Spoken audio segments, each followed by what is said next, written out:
नमः. ज्या ज्या ठिकाणी मन जाय माझे त्या त्या ठिकाणी निज रूप तुझे मी ठेविते मस्तक ज्या ठिकाणी तेथे सद्गुरु तुमचे पाय दोनी तेथे सद्गुरु तुमचे पाय दोनी जयाचा जनी जन्म नामात झाला जयाने सदा वास नामात केला जयाच्या मुखी सर्वदा कीर्ती नमस्कार माझा त्या ब्रह्म चैतन्य मूर्ती जयाच्या संगतीने विराग झाला मनोदरीचा जडभास गेला साक्षात परमात्मा मज भेटविला विसरू कसा मी त्या सद्गुरु रायांना विसरू कसा मी त्या सद्गुरु रायांना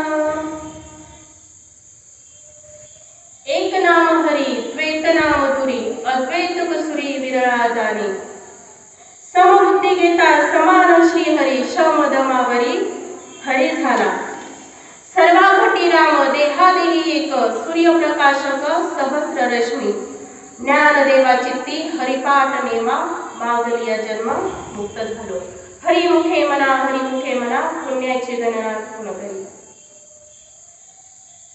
प्रस्तुत प्राप्त प्रसंगी प्राप्त समय प्रवचन रूपी सेवेसाठी घेतलेला अभंग हरिपाठ निरूपण सेवा चाललेली आहे आपली. तर आतापर्यंत 14 अभंग आपले झालेले आहेत. तर माझ्या वाटेला आज हरिपाठ निरूपणाचा 15वा क्रमांकाचा अभंग आलेला आहे.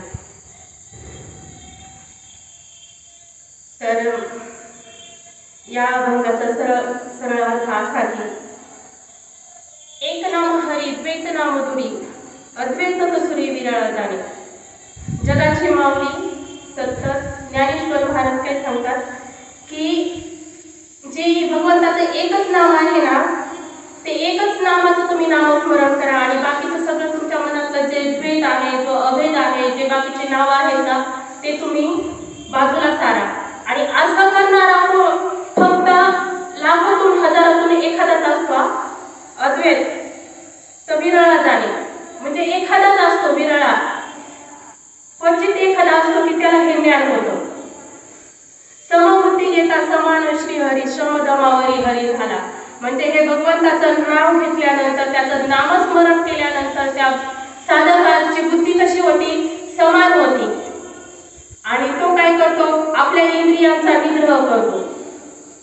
त्याच्यानंतर माऊली सांगतात की याच्यासाठी एक उदाहरण देतात की सर्व घटी राम देहादी एक सूर्यप्रकाशक सहस्र रश्मी ज्याप्रमाणे सूर्य हा एकच आहे परंतु तो आपल्या सहस्र रश्मीने अख्खं जग प्रकाशित करतो त्याप्रमाणे हा भगवंत एकच आहे परंतु सर्वांच्या हृदयामध्ये वास करतो.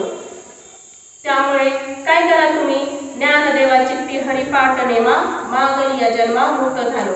तुम्ही काय करा रोज आपल्या चित्तामध्ये भगवंताचं नामस्मरण करा.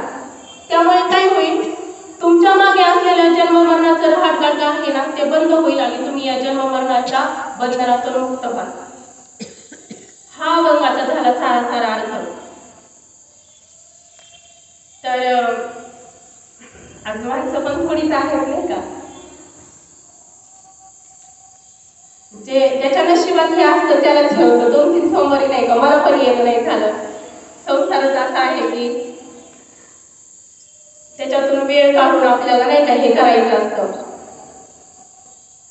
तर अभंगाला सुरुवात करण्यापूर्वी माझं असं म्हणणं आहे की नाही का आपल्यालाच का हा परमार्थ करायचा आहे म्हणजे आपणच का हा परमार्थ करायचा आहे आपल्यासाठीच का परमार्थ आहे. पशु पक्षी जनावर असतील त्यांच्यासाठी का नाही तर देवाने जे आहार भय निद्रा मैथुन आहे ना ते समसमान आपल्या सर्वांसाठी समान दिलेले आहे परंतु जे मन आणि बुद्धी आहे ना ते मानवाला जास्त दिले.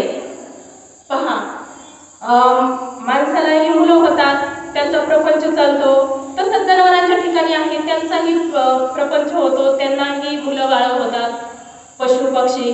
परंतु जे मन आणि बुद्धी आपल्याला देवाने जास्त दिली आहे ना, ते कशासाठी दिलं आहे? तर परमार्थ करण्यासाठी.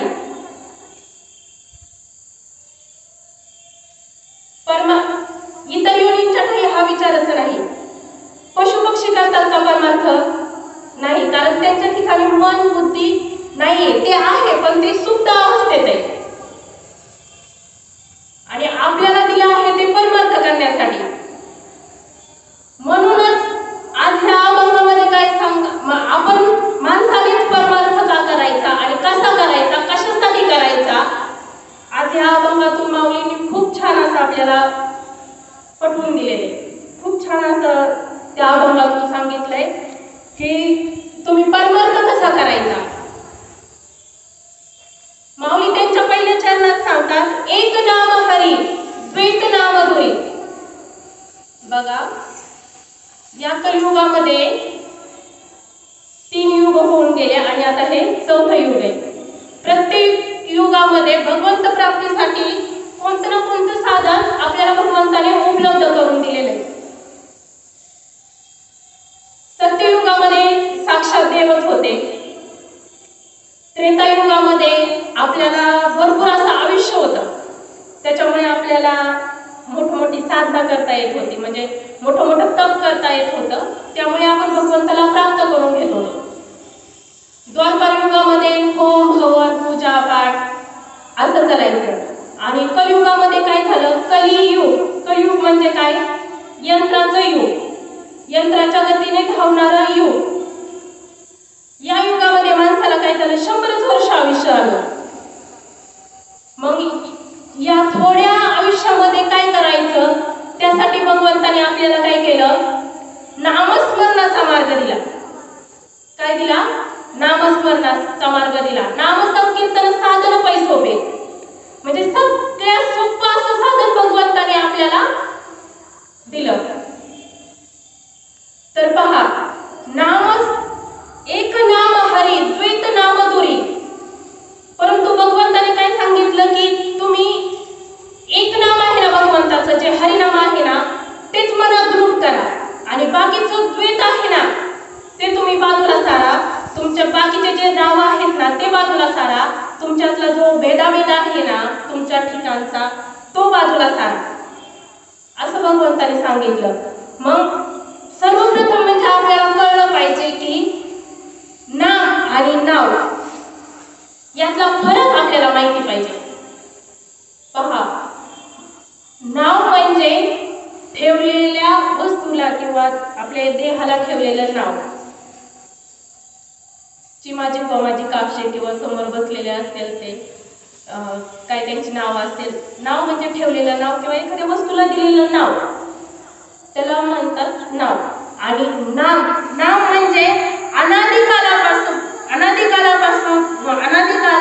जे परंपरेने चालत आलेलं जे तत्व आहे, जे गुरुमुखातून आपल्याला भेटतं, अनादिकालापासून असलेलं जे तत्व, ते परंपरेने आपल्याला चालत येऊन गुरुमुखातून आपल्याला भेटतं, त्याला म्हणतात नाम.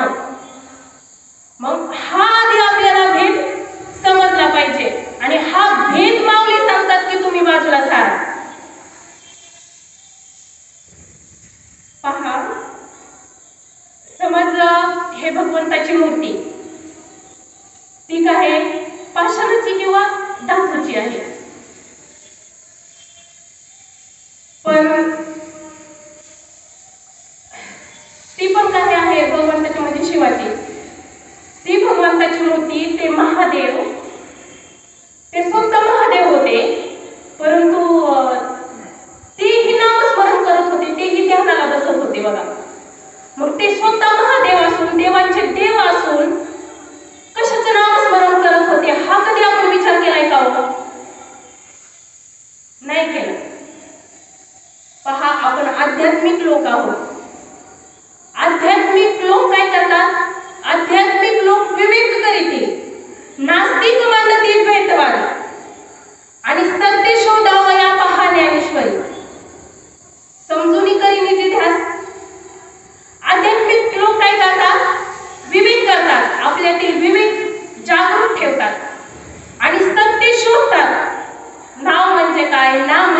काय, यातला फरक म्हणजे काय, नामस्मरण म्हणजे काय, एक नाम म्हणजे काय, एकतत्व नाम दृढ जरी म्हणा, किंवा आपला सुदैव एक करून घ्यावा, तेने विना जेव्हा सुख नव्हे.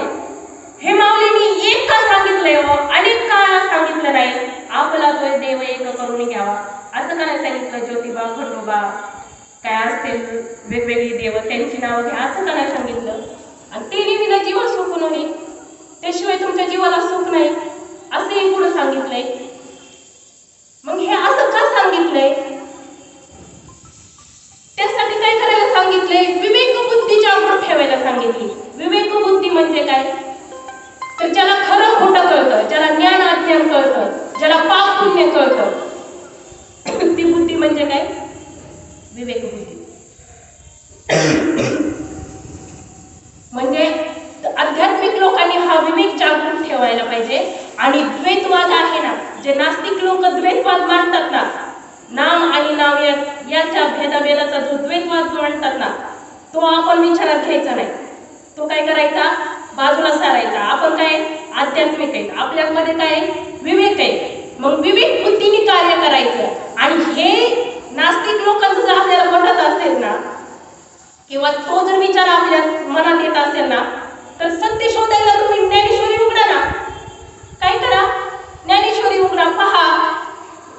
साधू संतांनी ग्रंथ तयार करून ठेवले.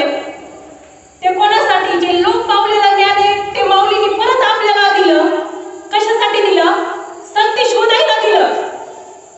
एक नाम कोणतं आहे? ते हरीचं नाम कोणतं आहे? नामस्मरण म्हणजे काय? हे द्वैत आपल्यातली बाजूला होण्यासाठी. आणि हे नास्तिकांमधला जो भेदाभेद आहे, जे नास्तिक भेदाभेद करतात ना, तो आपल्या मनातला भेद नाही साकारण्यासाठी ज्ञानेश्वर माऊलींनी सांगितलंय विवेक बुद्धी जागृत ठेवा. विवेकाने तुम्ही आध्यात्मिक आहेत ना, विवेकाने विचार करा. ज्ञानेश्वरी पहा. नामस्मरण म्हणजे काय? आपण काय म्हणतो? ओम नमो ज्ञानेश्वरा करुणाकरा दया, तुमचा अनुग्रह लादलो पवन झालो चराचरी. काय म्हणतो? तुमचा अनुग्रह लादलो पवन झालो चराचरी. अणु म्हणजे काय? सूक्ष्म गोष्ट, सगळ्यात सूक्ष्मातील सूक्ष्म, जे आपल्या डोळ्यांना पण दिसत नाही. आणि ग्रह म्हणजे त्याचं ज्ञान होय. आणि जे आपल्याला डोळ्यांना दिसत नाही त्याचं ज्ञान झाल्यानंतर त्याला कसा अनुभव येतो? मीच या सगळ्या चराचरात भरून राहिलो. पवन म्हणजे काय? वारा. वारा सगळ्या ह्या वातावरणात भरलेला आहे. तसा वाऱ्यासमान मी आहे. मी या सगळ्या चराचरात भरून उरलो आहे असा अनुभव आपल्याला येतो. ते कशाने? अनुग्रह आपल्याला प्राप्त झाल्यानंतर, ते भगवंताचा नाम आपल्याला प्राप्त झाल्यानंतर. नामस्मरण. नामस्मरण म्हणजे काय? ज्यावेळेस आपण राम नाम तो सब कोई कहे, ठक ठाकुर और चोर, जिस नाम से ध्रुव प्रहलाद करे ओ नाम को चोर. म्हणजे राम, कृष्ण, विठ्ठल, ज्योतिबा, खंडोबा असं तर प्रत्येक जण जप करतो की नाही? करतो. परंतु संत कबीरदासांनी काय सांगितले? अरे ज्याने भक्त प्रल्हाद धरला, ज्याने ध्रुव बाण धरला, ते नाम तर काही वेगळंच आहे. ते नामस्मरण तर काही वेगळंच आहे. ते मला जाणून घ्यायचंय, ते मला गुरुकडून प्राप्त करून घ्यायचंय. त्या नामाचं मला नामस्मरण करायचंय. नामस्मरण आपण जे रामकृष्ण हरी मंत्राचा जप करतो, राम राम म्हणतो, कृष्ण कृष्ण म्हणतो, हे काय झालं? त्या नावाचं स्थूल नाम जप झालं किंवा ते नामस्मरण झालं, स्थूल नामस्मरण झालं, त्या भगवंताच्या नावाचा जप झाला. परंतु आपण किती लक्ष जप केलाय किंवा किती लक्ष त्या मनेची माळवडी त्या नावाचा जप केलाय ना, त्याच्यापेक्षा आपण किती लक्ष देऊन त्या भगवंताचं नामस्मरण केलंय ना, ते महत्त्वाचं. नाम म्हणजे भगवंताचं स्वस्वरूप, सूक्ष्म रूप. आणि स्मरण म्हणजे भगवंताचं अनुसंधान. नामस्मरण म्हणजे भगवंताच्या सूक्ष्म स्वस्वरूपाचं अनुसंधान म्हणजे नामस्मरण. आणि हे भगवंताचं नाम आहे ना, तर ते कुणाकडून भेटतं आपल्याला? सद्गुरूकडून. परंपरेने आलेल्या मालिकेतील सद्गुरूकडूनच आपल्याला ते प्राप्त होतं. हा ज्ञानेश्वर महाराज सांगतात, जगाची माऊली पुढच्या त्यांच्या कडव्यात सांगते, अद्वैत कसुरी विरळ जाणे. आणि हे नाव आणि नाम यातला फरक, यातला भेदाभेद ज्याला समजलाय ना, तो काय म्हणले? अद्वैत कसुरी विरळा जाणे. लाखोतून एखादाच असा आहे की त्याला हे समजले. असा अलौकिक महात्मा आहे ना, किंवा असा अलौकिक साधक आहे ना, तो काय विरळ आहे म्हणे. लाखातून एखादाच आहे. गायनाचे उडे आपुलिया छंदे. म्हणजे अशी स्थिती प्राप्त झालेला साधका नामस्मरण करू, ते द्वैत बाजूला सारू, अशी स्थिती प्राप्त झालेला गायनाचे उडे आपुलिया छंदे मनाच्या आवडे आनंदीने, अशा स्थितीला प्राप्त झालेला साधका तो विरळ आहे म्हणे. तो अद्वैत अलौकिक साधक काय विरळ आहे म्हणे. एखादाच असतो लाखो. कसा असतो? एखादाच असतो. आणि याचं जिवंत उदाहरण म्हणजे आपल्याला काही असं लय जुनं किंवा इकडचं तिकडचं किंवा म्हणामणीचं उदाहरण आपल्या समोर नाही. जिवंत उदाहरण मी तुम्हाला सांगते. 1920 साली या महाराष्ट्रामध्ये असा महात्मा उदयाला आला. माझे सद्गुरू सच्चिदानंद हृदयस्थ असणारे सद्गुरू सच्चिदानंद आणि सद्गुरू सच्चिदानंद पांडुरंग दादा. 1920 साली सद्गुरू सच्चिदानंद श्रीपाद बाबा उदयाला आले आणि त्यांनी या महाराष्ट्रातल्या तमाम साधकांना या नामस्मरणाचा ठेवा दिला. असे सद्गुरू आपल्या जीवनात आले पाहिजे. गल्लोगल्ली हिंडणारे आपले गल्ला भरू गुरु नको. इथं ते गुरु अभिप्रेत नाही. कारण आता काय झालंय? बुवाबाजीनं शिखर घातलं हो खऱ्या संतांना माग टाकलं. बुवाबाजीनं शिखर घातलं हो खऱ्या संतांना माग टाकलं. आपल्याला असे गुरु अभिप्रेत नाही. जे सद्गुरू साधकाला योग्य मार्ग लावतील, त्या नामाचा ठेवा त्याला देतील, योग्य दिशा दाखवतील, असे सद्गुरू आपल्याला अभिप्रेत आहेत. जे साधकाच्या कल्याणाचा विचार करतील. कसे सद्गुरू पाहिजे? जो शब्दज्ञाने पार होतो, शिष्य प्रबोधिनी समर्थो. जो काय करतो? शब्दज्ञाने पार होतो, शिष्य प्रबोधिनी समर्थो, ब्रह्मानंदे सदा धुलतो, यथोचित्त निज भावे. असे सद्गुरू आपल्या जीवनात पाहिजे. आणि तुमचं आणि माझं खूप खूप खूप भाग्य की आपल्या जीवनात सद्गुरू सच्चिदानंद श्रीपाद बाबा आले आणि त्यांनी आपल्याला हे परंपरागत अनादिकालापासून चालत आलेलं तत्व जे हरीचं नाम आहे ना, ते आपल्याला दिलं. आणि आपणही कसे झालो? पवन झालो चराचरी. कसे झालो? आपणही पवन झालो चराचरी. एक मला पद म्हणावं असं वाटतं नाही का? ज्याच्या नामाने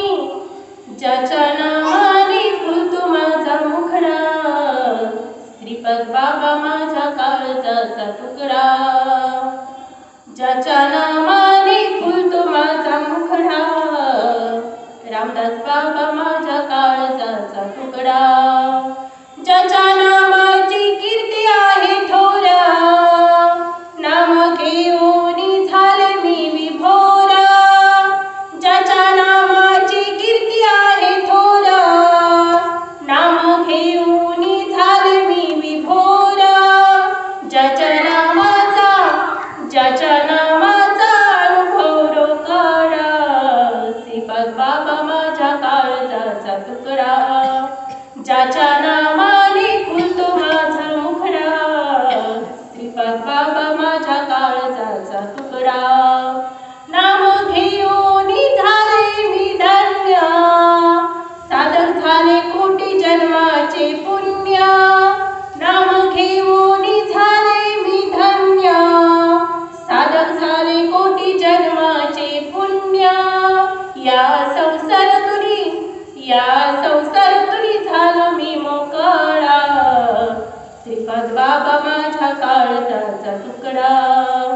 ज्याच्या नामाने फुलतो माझा मुखडा, श्रीपाद बाबा माझ्या काळजाचा तुकडा. ज्याच्या भक्तीमध्ये आहे आनंद, त्याच्या नामाचा लागला छंद. ज्याच्या भक्तीमध्ये आहे आनंद, त्याच्या नामाचा लागला छंद. त्याने बदलवली माझी जीवन कळा, श्रीपाद बाबा माझ्या काळजाचा तुकडा. ज्याच्या नामाने फुलतो माझा मुखडा, श्रीपाद बाबा माझ्या काळजाचा तुकडा. माझ्या बाबांनी केली कृपा दृष्टी, सारी ब्रह्मा माया झाली दृष्टी. माझ्या बाबांनी केली कृपा दृष्टी, सारी ब्रह्मा माया झाली दृष्टी. जन्म मरणाचा फेर चुकविला, श्रीपाद बाबा माझ्या काळजाचा तुकडा. ज्याच्या नामाने फुलतो माझा मुखडा, श्रीपाद बाबा माझ्या काळजाचा तुकडा. खरोखर आपण खूप धन्य आहोत आणि खूप भाग्यवान आहोत की श्रीपाद बाबांसारखी माऊली आपल्या जीवनात आली आणि तिने आपल्याला हा नामाचा ठेवा दिला. नाहीतर आज आपण इथे असतो का हो? आपण एवढे सत्संगात बसलो असतो का हो? तुम्ही कुठाचे, मी कुठाचे, आपण एकत्र आलो असतो का हो? आपल्यातील हा भेद नाहीसा झाला असता का हो? नसता झाला मग. पण श्रीपाद बाबा आपल्या जीवनात आले, पांडुरंग दादा आपल्या जीवनात आले आणि त्यांनी आपल्याला हे नाम आपल्यापर्यंत पोहोचवलं. मग आपण अशा सद्गुरूला विसरलं पाहिजे का हो? सगळं दैवांचे दैवत सद्गुरुनाथ एकाला. तुकाराम महाराज काय सांगतात?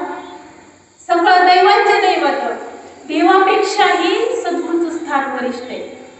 आणि जर असा मार्गदर्शन करणारा सद्गुरू जर आपल्या जीवनात असेल ना, तर आपण कधीही त्या सद्गुरूला विसरले नाही पाहिजे. तुकाराम म्हणे, सद्गुरू सेवा सगळं देवावरिष्ठ. त्याची सेवा पण सगळ्या देवांच्या वरची असते. पहा, आपण भगवंताच्या मूर्ती असते, धातूची किंवा दगडाची असते, आपण तिची पूजा अर्चा करतो. पहा, ती मूर्ती आपल्याला बोलते का हो? बोलते का? आपल्यासाठी काही करते का? काहीच नाही. बोलते का? आपल्याला जीवना योग्य दिशेला जाण्यासाठी योग्य मार्ग दाखवते का? काहीच करत नाही ती मूर्ती आपल्यासाठी. आपल्याला माहिती असतं ती दगडाची किंवा धातूची आहे, परंतु आपण काय करतो? निष्ठेने तिची पूजा करतो. काय करतो? निष्ठेने तिची पूजा करतो. म्हणजे जे आपल्या संग बोलत चालत नाही, जे आपल्याला योग्य दिशाही लावत नाही, तरीही आपण तिच्यावर निष्ठा ठेवतो. मग आपण सद्गुरूवर निष्ठा का नाही ठेवावी?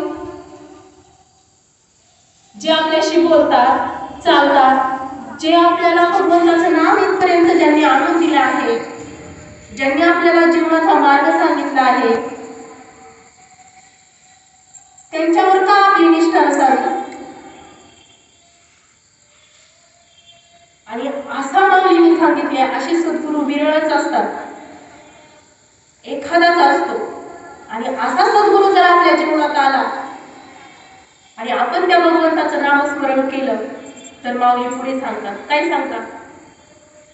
समबुद्धी देता समान श्रीहरी, शमदमावरी हरी झाला. नामस्मरणाने काय झालं माहिती का? सद्गुरूंनी दिलेल्या तुम्हाला सगळ्यांना अनुभव आहे. बाबांनी आपल्यापर्यंत नाम पोहोचवलं ना, सगळ्यांना तो स्वतः अनुभव आलेला आहे. सगळ्यांना आपल्याला काय अनुभव आला? आपली बुद्धी काय झाली? समान झाली. समबुद्धी घेता समान श्रीहरी. आपल्याला काय दिसायला लागलं? हे समान दिसायला लागलं. म्हणून आज आपण इथं सत्संगाला आहोत सगळे. आपल्या बुद्धीतील भेदाभेद नाहीसा झाला. आपल्याला सर्वत्र सगळं समान दिसायला लागलं. त्याच्यासाठी मी एक उदाहरण सांगते. पहा, तुम्हाला माहिती असेल संत तुकाराम महाराज काय करतात? ज्यावेळेस त्यांच्यातला हा भेद नाहीसा होतो, त्यावेळेस काय करतात ते? अरे अरे ऋषिकेशा कोरड्या रोट्या कशा कसे? कुत्र्याच्या माग तुपाची रोटी ते तुपाची वाटी घेऊन पळतात. काय करतात तुकाराम महाराज? अरे तू कुत्र्याने ते रोट्या पळवल्या म्हणून त्या कोरड्या असतात म्हणून तू कोरड्या रोट्या नको खाऊ, मी तुझ्या त्या रोटीला तूप लावून देतो म्हणून त्याच्या त्या कुत्र्याच्या मागे त्या श्वानाच्या मागे संत तुकाराम महाराज वाटी घेऊन पळतात. का पळतात हो? हे साधू संत असे का होते? त्यांना वेळ लागला होता? नाही, त्यांची बुद्धी समान झाली. त्या श्वानातला आणि आपल्यातला तो हा त्याच्यातला पण आणि माझ्यातला पण जो आहे ना, जे चैतन्य आहे ना, ते काय आहे? समान आहे. त्याच्याही हृदयात भगवंत आहे, माझ्याही हृदयात भगवंत आहे. त्याच्यातलं चैतन्य माझ्यातलं चैतन्य काय समान आहे. त्याच्याही हृदयात भगवंत नांदतोय याचा अनुभव त्यांना आला. त्यांची दृष्टी समान झाली. समचरण दृष्टी विटेवरील साजेली. असं साधू संतांची अवस्था झाली महाराज नामस्मरणात. पहा, नाथ महाराज, एकनाथ महाराज जे भगवंतासाठी गंध उगळायचे, ज्याच्यासाठी गंध उगळत होते तोच त्यांना गंध उगळून देत होता. ज्याच्यासाठी गंध उगळायचे ना तोच त्यांना गंध उगळून देत होता. भगवंताने त्यांच्या घरी 14 वर्ष जागली. असे नाथ महाराज काशीवरून गंगा आणली.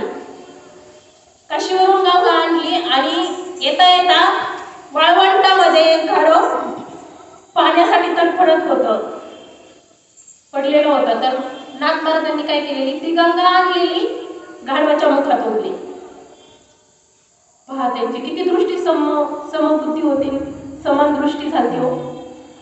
हे कशाने झालं? कशाने साध्य झालं? फक्त एक भगवंताच्या नामाने, नावाने नाही, नामाने भगवंताच्या नामस्मरणाने हे त्यांना साध्य झालं. मग अशी तुमची आणि आमची बुद्धी व्हायला पाहिजे की नाही? का फक्त म्हणायचं का नुसतं? नाही, आपल्याही बुद्धीतला भेदाभेद दूर झाला पाहिजे. आपल्या पण बुद्धीतला भेदाभेद दूर होऊन आपलीही दृष्टी अशी समान झाली पाहिजे. ते केव्हा होईल? जसे आता बाबा नामस्मरण करायला बसलेत ना, त्यानेच ते साध्य होईल. नामस्मरण झालं पाहिजे, ते महत्वाचं. पुढे माऊली सांगतात की शमदमावरी हरी झाला. शम आणि दम म्हणजे काय हो? शम म्हणजे शांत आणि दम म्हणजे निग्रह करणे, म्हणजे आवडणे किंवा बांधणे. पहा, आपली जी इंद्रिय आहेत ना, हात पाय वगैरे कर्मेंद्रिय, कान नाक डोळे इत्यादी ज्ञानेंद्रिय, आणि मन बुद्धी चित्त अहंकार इत्यादी अंतरिंद्रिय. हे इंद्रिय सोपी नाही का? हे इतके पळतात की सांगायला नको. जसं वासना वडाळ गायची नाही का, एखादी शेळी असते, तिला किती ओढलं, भांडण चालली असली ना, एखाद्याचं धान्य असते, किती ओढलं तरी ती ओढली ना तिला नाही, तिचं सारखं मन त्या ज्वारीकडे वगैरे पळत. तसं आपलं मन असतं. मन म्हणा, बुद्धी म्हणा, चित्त अहंकार, काय हे सगळे जे इंद्रिय आहेत ना आपल्या भगवंताने दिलेले, ते इतके चंचल आहेत की सांगायला नको. त्यांचा निग्रह किंवा त्यांना भांडणं किंवा त्यांना शांत करणं हे कोणाच्याच हातात नाही. ते फक्त कशाने होतं माहिती का? फक्त नामस्मरणाने. पहा, या इंद्रियांमध्ये जीभ नावाचं इंद्रिय आहे ना, ते तरी इतकं चंचल आहे. जसं मन चंचल आहे ना, तसं जीभ पण आपल्या याचं साधं नुकसान करत नाही, इतकं नुकसान करते. जसं ह्या इंद्रियांपासून फायदा आहे ना, तेवढं नुकसान पण आहे. त्यांना जर आवडलं नाही ना तर त्यांच्यापासून नुकसान पण आहे. आणि जिभेतून कसं नुकसान होतं पहा, म्हणजे जिभेमध्ये कर्मेंद्रिय पण असतात. म्हणजे ज्यावेळेस ती बोलायला लागते ना, वाचनी कर्मेंद्रियाचं कार्य होतं. आणि ज्यावेळेस जीभ हे करते ना, मनातलं जिभेवर येतं ना, त्यावेळेस ते आंतरेंद्रियाचं कार्य आणि परत ज्यावेळेस जीभ असं म्हणजे काहीतरी सेवन करते, म्हणजे रस वगैरे, म्हणजे नाही का वेगवेगळे हे विषय असतील, त्यावेळेस ते ज्ञानेंद्रियाचं कार्य करते. म्हणजे जीभ एका इंद्रियाच्या ठिकाणी किती इंद्रिय काम करतात, म्हणजे तीन इंद्रियाचा संगम होतो. कर्मेंद्रिय, ज्ञानेंद्रिय आणि अंतरेंद्रिय. आणि हे तिन्ही ज्यावेळेस एकत्र येतात ना, त्यावेळेस मात्र भरपूर नुकसान होतं आपलं. पहा, ते एकत्र आल्यावर काय होतं, समोरचा माणूस कसा आहे ना, ज्ञानी का अज्ञानी, विद्वान आहे का पंडित, चांगला आहे का वाईट, हे ज्यावेळेस तो रागात हे सगळे इंद्रिय एकत्र येतात ना, त्यावेळेस मात्र तो माणूस कसा आहे ते आपल्याला समजतं. म्हणजे पहा, एखादा घाडव असतं, म्हणजे एक घाडव असतो, चुकून त्याने वाघाची खाल पांगावी आणि तो गावात शिरावा. मग गावातील लोक काय करणार, त्या गाढवाला पाहून भिवून पडतात सगळेजण, त्याच्यासमोर कोणीच उभा राहत नाही. मग त्यावेळेस काय होतं, त्या गाढवाला ब्रह्मानंद होतो. आनंदाच्या पुढे काय असतं, महानंद, ब्रह्मानंद. त्या गाढवाला ब्रह्मानंद होतो, त्याचा अहंकार जागा होतो. आणि ज्यावेळेस त्याचा हा ब्रह्मानंद आणि अहंकार एकत्र येतात ना, त्यावेळेस मात्र त्याचा मूळ स्वभाव बाहेर येतो. म्हणजे सगळे एकत्र आल्यावर त्याचा मूळ स्वभाव बाहेर आल्यावर तो विसरून जातो की आपल्या अंगावर वाघाची खाल आहे. तो लागतो त्याच्या मूळ स्वरूपात ओरडायला. मूळ स्वरूपात ओरडायला लागल्यावर गावकरी मी काय केली असेल त्याची खरपूस समाचार घेतला असतात. म्हणजे असं आहे, जिवेच्या ठिकाणी सगळे इंद्रिय नाही का, हे सगळ्यांचा संगम होतो. त्याच्यामुळे जीवा जर बोलायला लागली तर तुम्हाला म्हणजे आपण कसे आहोत हे समोरच्याला लगेच समजतं, वागण्या बोलण्यावरून नाही का. किंवा आपण म्हणतो पण तुझ्या जिभेला हाड नाही काय, म्हणजे एवढं त्या जिभेचं हे. दोघं नवरा बायको असतात, त्यांची रोज भांडणं व्हायची. रोज भांडणं झाल्याच्या नंतर ती बायको एक दिवस कंटाळून गावाच्या बाहेर एक महापुरुष असतात त्यांच्याकडे जाते आणि त्यांना म्हणते की महाराज, आमच्या नवरा दोघांची रोज भांडणं होतात, या भांडणातून मुक्त होण्यासाठी मला काहीतरी मार्ग सांगा नाही का. मग त्यावेळेस ते महात्मे काय करतात, एक 15 दिवस पुरेल एवढा पाण्याचा हंडा भरून तिला देतात आणि तिला सांगतात की हे मंतरलेलं पाणी, तुझा नवरा आला तुझ्याशी भांडायला लागला किंवा काय बोलायला लागला ना, ते मंतरलेलं पाणी तोंडात धरायचं आणि तो गेल्याच्या नंतर किंवा अर्धा तासाने ते मंतरलेलं पाणी पिंपळाच्या झाडाखाली त्याची चूळ थुंकून टाकायची. मग ही बाई घरी जाते, तो पाण्याचा हंडा घेऊन, तिचा नवरा कामावरून येतो. मग तिचा नवरा बडबड करायला लागला की हिने काय केलं, ते मंतरलेलं पाणी असतं ते तोंडात धरलं. नवरा करतोय बडबड, ही काहीच बोलत नाही. अर्धा तासाने त्याचं बोलणं शांत झाल्याच्या नंतर अर्धा तासाने ती जाते, पिंपळाच्या झाडाखाली ती चूळ भरलेली असते ती टाकीती आणि शांत होते. मग तिचा नवरा ज्यावेळेस असं बडबड करी त्यावेळेस ती तो प्रयोग करायची. काय झालं, महिनाभर यांची भांडणच नाही, सगळं वातावरण घरातलं शांत. मग महिन्याने ती बाई त्या सत्पुरुषाकडे जाते, त्या साधूकडे जाते आणि म्हणते की महाराज, तुम्ही सांगितलेला उपाय आहे ना तो कामी आला. महिना झाला आमची भांडणच नाही, आमच्या घरात शांतता नांदायला लागली. मग ते महापुरुष तिला सांगतात की मी तुला जे पाणी दिलं ना ते साधंच होतं, पण तू तुझ्या जिभेवर नियंत्रण ठेवत नव्हती. तू तुझी जीभ आवड, तुमच्या घरात भांडण कधीच होणार नाही. म्हणजे मला सांगायचं याच्यातून काय की आपल्या इंद्रियांवर आपण ताबा ठेवला पाहिजे. आपल्या इंद्रियांवर काय केलं पाहिजे, आपण ताबा ठेवला पाहिजे. पण ते कशाने सिद्ध आहे, साध्य नामस्मरणाने. जिभेवर पण जर आपल्याला जीभ पण आपल्याला आवाज ठेवायचे असते, आपल्याला तिला जर बांधून ठेवायचं असेल तर काही करावं लागेल, नाम घ्यावं लागेल. नाम घेता नाम घेतल्यावर काय होतं, जीभ शांत होते. आणि तिच्यातून काय श्रवतं? अमृत श्रवतं. काय श्रवतं? अमृत. साधू संतांनी काय सांगितले? जर जिभेने नाव घेतलं, तुम्ही त्या भगवंताचं नाम घेतलं, नामस्मरण केलं, तर तिच्यातून अमृतच बाहेर पडेल ना. साधू संतांनी एवढे महान ग्रंथ वगैरे लिहून ठेवले, त्यांनी ते कुठे शिकायला गेले का हो? नाही. ते कोणत्या संस्थेत गेले शिकायला? माझी संत जनाबाई कुठे गेलते? कसल्या शाळेत नव्हती गेली? मग तरी त्यांनी एवढे एवढे मोठे ग्रंथ कसे लिहून ठेवले? त्यांच्या जीवेतून हे अमृत रस कसा बाहेर पडला? फक्त नामस्मरणाने.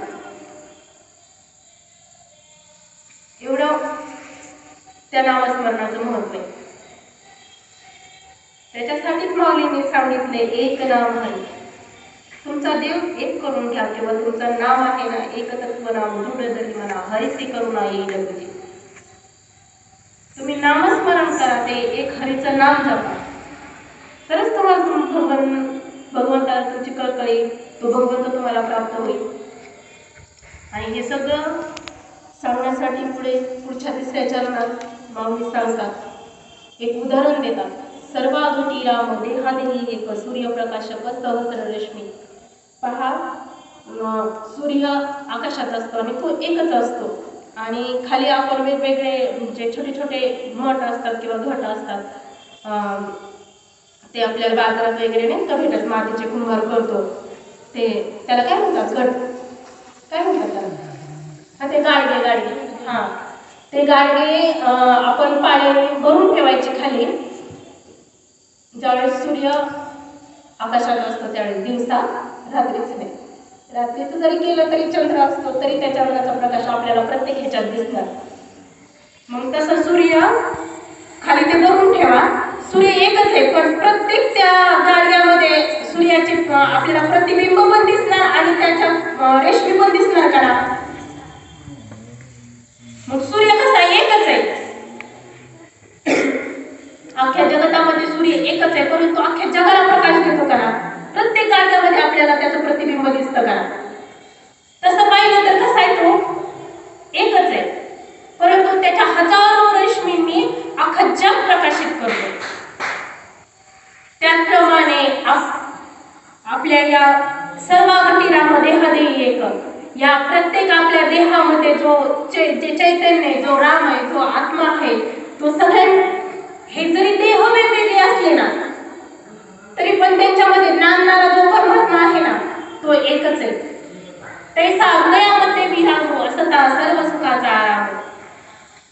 तसा तो भगवंत आहे ना, तो सगळ्यांच्या हृदयामध्ये वास करतो. परंतु तेही जाणण्यासाठी काय? नामस्मरण. संत जनाबाई सुद्धा सांगतात की देवा हे हृदय मंदिरी शोधून पाहे, देव नटला नाना करी दूर उरला चराचरी. भगवंत सगळ्यांच्या हृदयामध्ये वास करतो. तो वेगवेगळ्या रूपांनी नटला आहे, परंतु त्याला जाणून घ्यायचा एकच मार्ग आहे. तो मार्ग म्हणजे काय? त्या भगवंतामधले आणि माझ्यामधला संबंध, त्याच्यातला आणि माझ्यातला संबंध जोडण्याचं साधन म्हणजे काय माहिती का? तो पूल, तो मार्ग, तो पूल म्हणजे नामस्मरण. भगवंताचा आपला संबंध तुटलाय ना, तो जोडण्यासाठी जो पूल आहे ना, तो पूल म्हणजे नामस्मरण. त्याच्यातला माझ्यातला संबंध, फक्त त्या पुलावरून जायचंय, आणि तो पूल म्हणजे नामस्मरण. आणि हे नामस्मरण जर आपण सतत चित्तामध्ये ठेवलं ना, सतत त्याचं चिंतन केलं ना, चिंतन म्हणजे काय? सतत तीच गोष्ट बोलत राहणे, त्याचा फार निसून करायचं नाही का? चिंतन करून सतत आपल्या ध्यानात, मनात, उठा बसता, खाता पिता, झोपता त्या भगवंताचं नाम घ्यायचं. सतत आपलं नामस्मरणावर चित्त पाहिजे. ज्ञान देवाची ती हरिपाठ नेमा, त्याचा नेमच करायचा. नित्य नेम नामी ते प्राण दुर्लभ, लक्ष्मी वल्लभ तयाजवळ. नित्य नियमाने नामस्मरण करणारे पण दुर्लभच असतात, म्हणजे तेही विरळच असतात. आणि असं भगवंताचं जे नाम आहे ना ते चित्तात जर साठवलं आपण, सतत जर ते घेतलं, सतत त्याच्यावर जर लक्ष ठेवलं, तर त्याचा परिणाम स्वरूप काय होईल? जे जन्म मरणाचं रहाड गाडगा आहे ना त्यातून आपण मुक्त होऊ. कारण हा देह भगवंताने दिलेला आहे, तो नाशवंत आहे, कधी ना कधी जाणार आहे. देह जाईला जाईल त्याचं गाळोबा खायचं. हे जन्म मरणाचं रहाड गाडगा चालूच राहणार आहे. जिंदगी एक किराए का घर है, एक ना एक दिन बदलना पड़ेगा. जिंदगी एक किराए का घर है, एक ना एक दिन बदलना पड़ेगा. अहो हे एक भाड्याचं घर आहे, कधी ना कधी खाली करायचंच आहे. कधी ना कधी आपल्याला हा देह सोडूनच जायचा आहे. परंतु आपल्याला हा देह ज्याच्यासाठी दिलाय ना, हे जन्म मरणाचा फेरा चुकवण्यासाठी, ते आपण ह्या जन्माला आल्यावर साध्य केलं पाहिजे. याच देही याची डोळा भाऊ, याच देही याची देही पुढं काय, याची देही याची डोळा भूमुक्तीचा सोहळा. म्हणजे या देहातच आणि या जन्मी आणि याच डोळ्यांनी आपण मुक्तीचा सोहळा भोगायचा आहे. तो मुक्तीचा सोहळा म्हणजे हे जन्म मरणाचं बंधन आहे ना, त्यातून आपल्याला मुक्त व्हायचंय. आपली दृष्टी समान करून घ्यायची. आपल्या हृदयातला भगवान परमात्मा आहे तो जाणून घ्यायचा आहे. नामस्मरणाच्या पुलावरून आपल्याला जायचंय. त्या भगवंतापर्यंत कशाने जायचंय? नामस्मरणाच्या पुलावरून जायचंय. त्याच्यासाठी काय करायचंय? आपला आधी एक नाम करून घ्यायचं.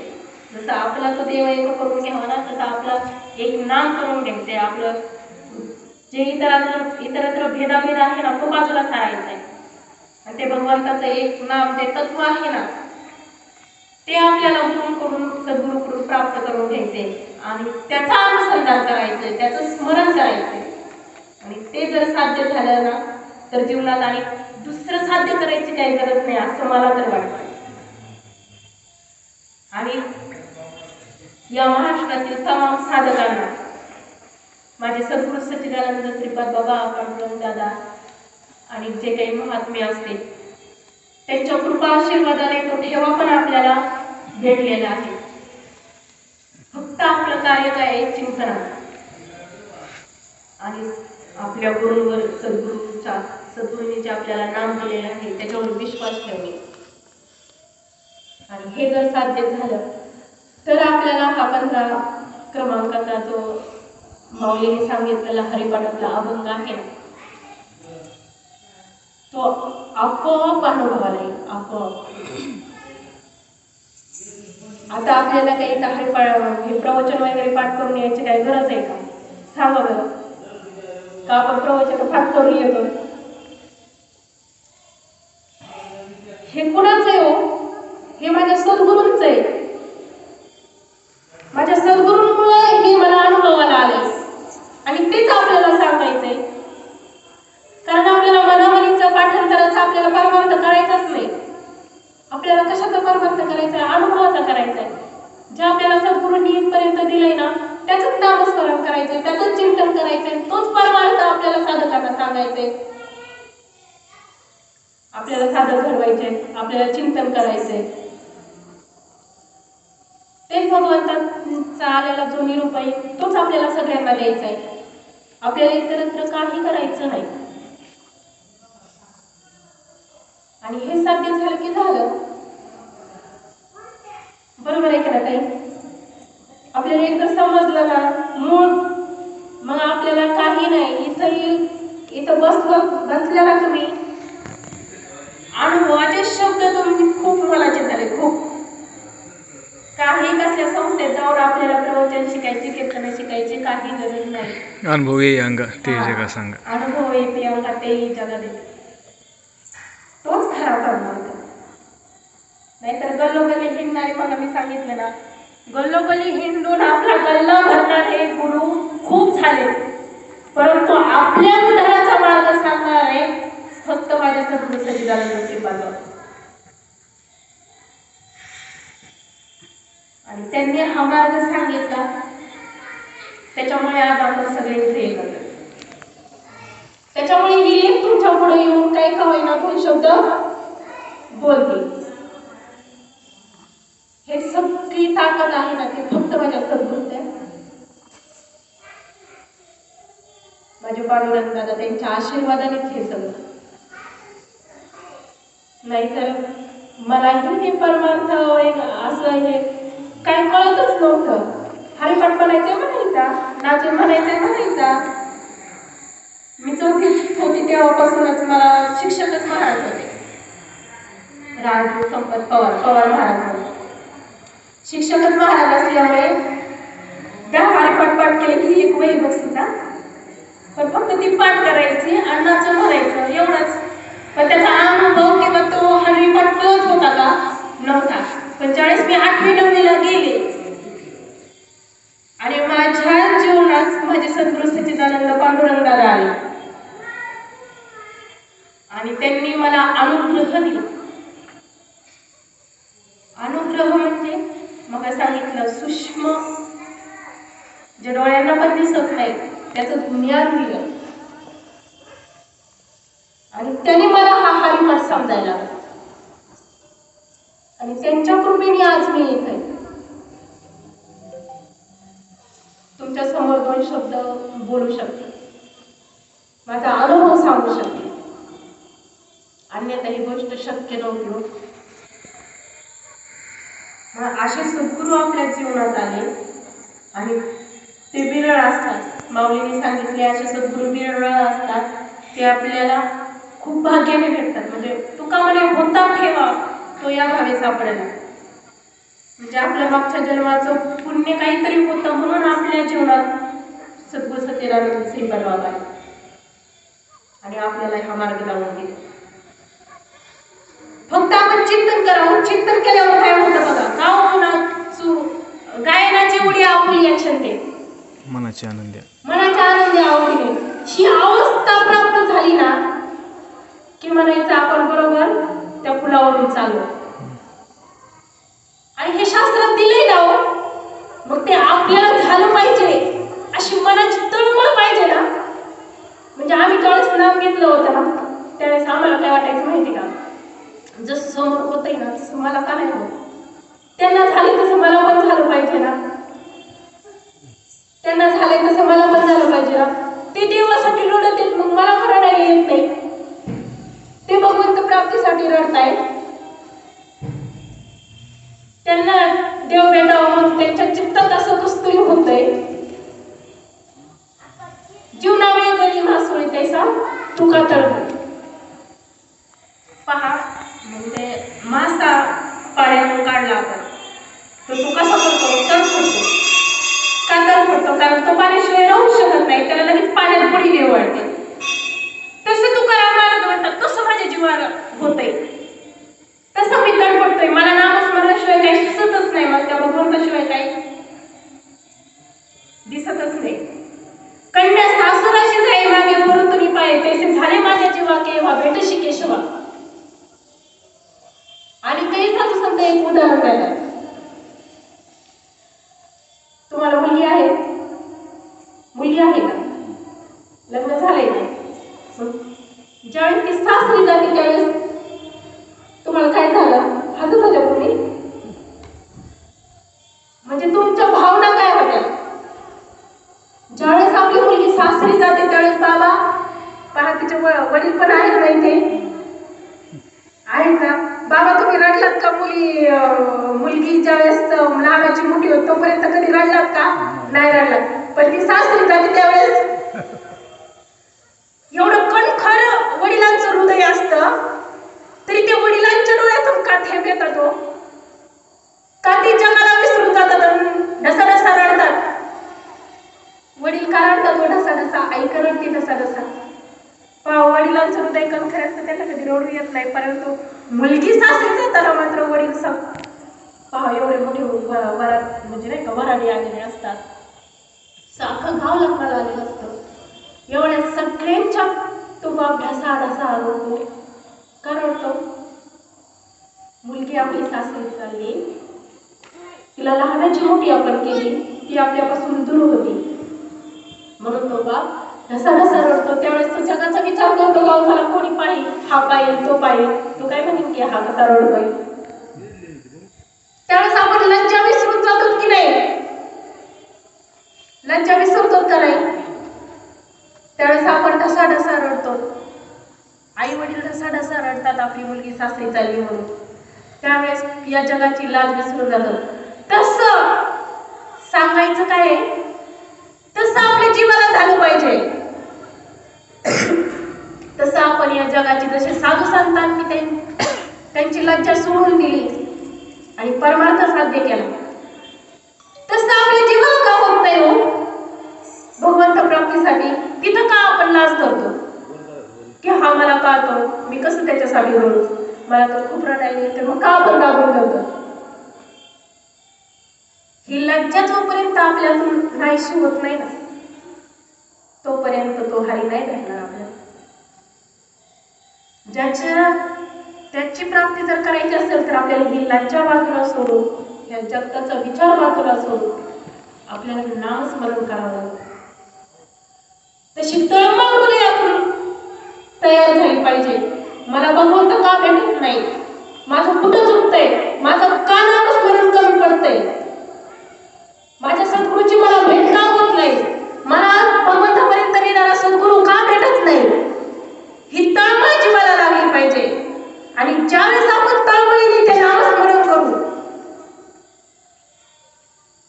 त्यावेळेस बघा तुमची अष्टसात्विक भाव झाल्याशिवाय राहणार. अष्टसात्विक भाव हे होणारच.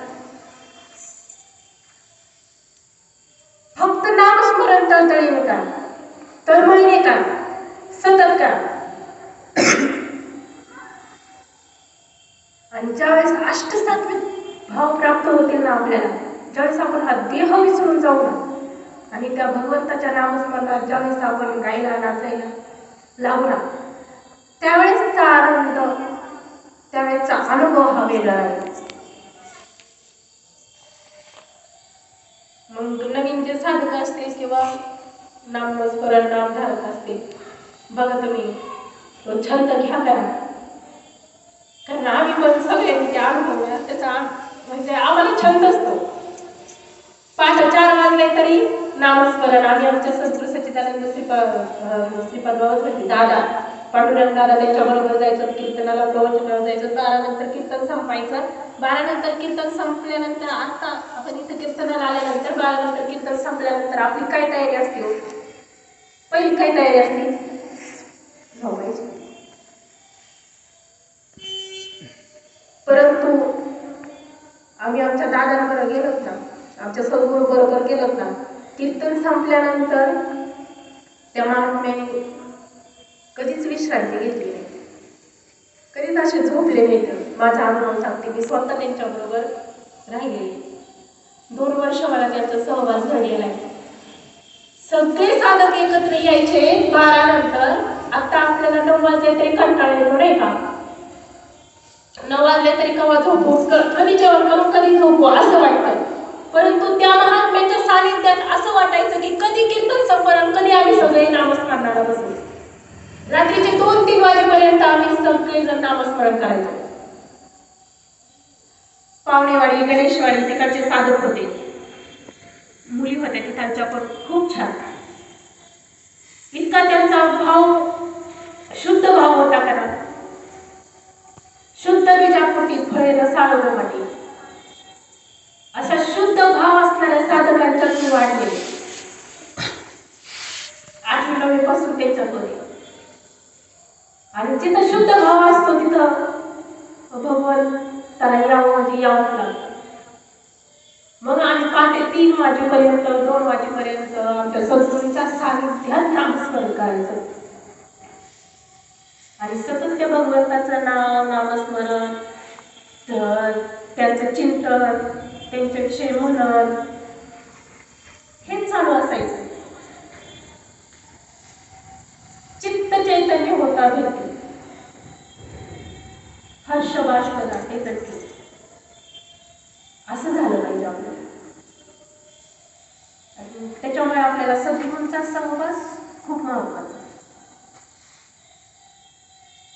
झालेली सेवा माझे सद्गुरू सच्चिदानंद श्रीपाद बाबा, सद्गुरू सच्चिदानंद रामदास बाबा, सद्गुरू सच्चिदानंद पांडुरंग दादा